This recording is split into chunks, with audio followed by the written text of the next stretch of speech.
कांग्रेस के नेता राहुल गांधी के द्वारा सेना के अपमान में कहे जाने वाले शब्दों को लेकर कोर्ट में परिवाद दायर हुआ और उसके बाद उसकी सुनवाई चल रही है। ऐसे में कोर्ट ने 2 बार राहुल गांधी को तलब किया। आज भी तलब किया था, हालांकि रायबरेली में समीक्षा बैठक होने के नाते वह कोर्ट नहीं पहुंच पाए और अगली तारीख 17 मई कर दी गई है। आज सुनवाई थी इस पूरे मामले को लेकर जिसने परिवाद दायर किया। हमारे साथ मौजूद हैं योगेश श्रीवास्तव जी, जो इस पूरे मामले को लेकर कोर्ट में गए हैं। आखिर किस तरीके की टिप्पणी की थी, क्या मामला, उनसे पूछते हैं।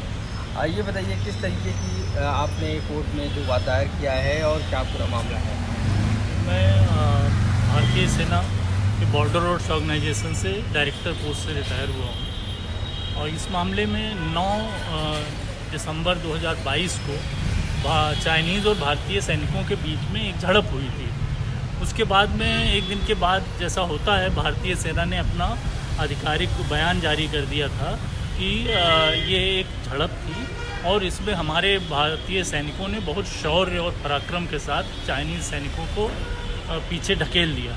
उसके पश्चात उस समय संसद भी चल रही थी, तो हमारे माननीय रक्षा मंत्री श्री राजनाथ सिंह ने संसद में भी ये उस सेना के बयान को सत्यापित किया और बयान दिया कि ये एक झड़प थी जिसमें भारतीय सैनिकों ने अपना शौर्य प्रदर्शित किया है।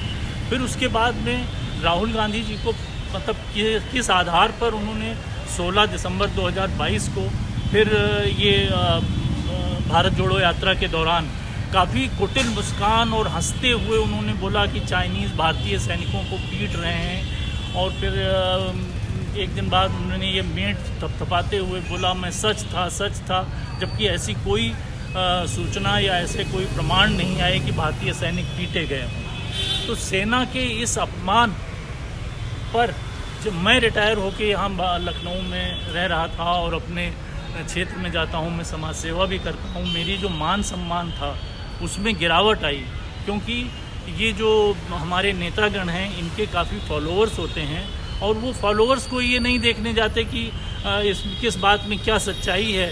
तो हमें इस तरह के कटाक्ष झेलने पड़ रहे हैं कि देखिए ये चाइनीज़ सैनिकों से पिटे हुए लोग चले आ रहे हैं। तो इससे मुझे अपनी व्यक्तिगत मानहानि हुई और साथ ही साथ में अपनी सेना और सैनिकों का भी अपमान मुझे बर्दाश्त नहीं हुआ।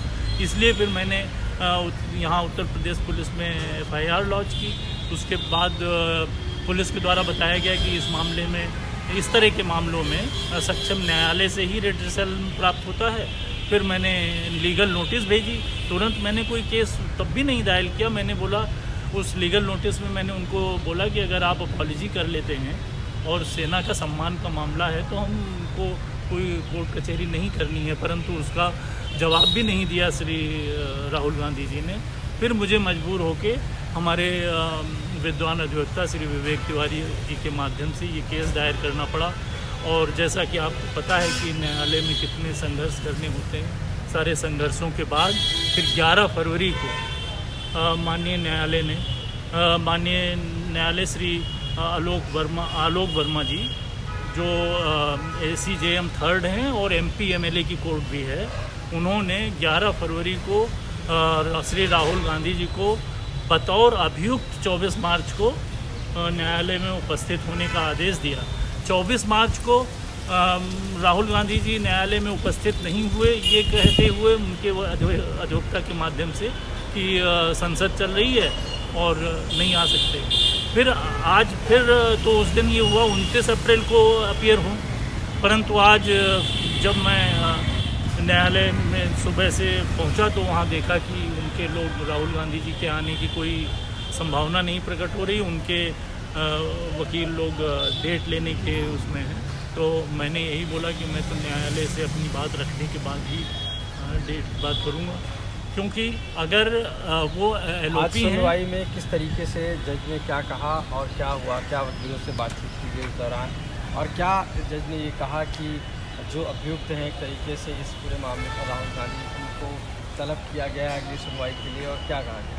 हाँ, आज उन्होंने एक एप्लीकेशन लगाई जिसमें यहाँ कोई समीक्षा बैठक रायबरेली में चल रही है। जिलाधिकारी रायबरेली का एक पत्र उसमें संलग्न किया और बताया ये मीटिंग अटेंड करना आवश्यक था। शायद वो प्रिजाइड भी कर रहे हैं, तो इसलिए आज वो उपस्थित नहीं हो सकते। ये जब एप्लीकेशन हुई तो हमारे विद्वान अधिवक्ता ने भी इसको काफ़ी गंभीरता से अपोज किया और वादी के नाते और मुझे जो ठेस पहुंची है उनके अपमानजनक उससे, मैंने स्वयं न्यायालय से निवेदन किया कि महोदय उनका आज न उपस्थित होना मेरी निगाहों में तो न्यायालय को सम्मान न देने के बराबर है, क्योंकि वो एलओपी हैं, नेता हैं, उनके कोई न कोई मीटिंग या कोई कार्य तो लगे ही रहेंगे, परंतु न्यायालय को वरीयता देनी चाहिए। तो मैंने तो अपनी तरफ से न्यायालय से क्या कहा? जज ने हमारी भी बातें बहुत ध्यान से सुनी और दोनों पक्षों को सुनने के बाद न्यायालय ने 17 मई की डेट फिक्स की है श्री राहुल गांधी को बतौर अभियुक्त स्वयं उपस्थित होंगे। अगर इनकेस वो नहीं आते 17 को, तब आगे क्या प्रोसीजर होगा इसमें? जो न्यायिक विधाएं हैं, जैसे कि बेलेबल वारंट या नॉन बेलेबल वारंट, जैसा कि माननीय न्यायालय को उचित प्रतीत होगा वो इशू हो सकता है। ठीक है, तो अगली सुनवाई 17 मई को है और इस पूरे मामले पर न्यायालय ने साफ कहा है कि वो जिस तरीके से राहुल गांधी आज समीक्षा बैठक में थे इस वजह से नहीं पहुंच पाए हैं, इसलिए अगली यानी जब सुनवाई होगी तो उस दौरान वो पहुंचना होगा। लखनऊ से आशीष श्रीवास्तव, आज तक।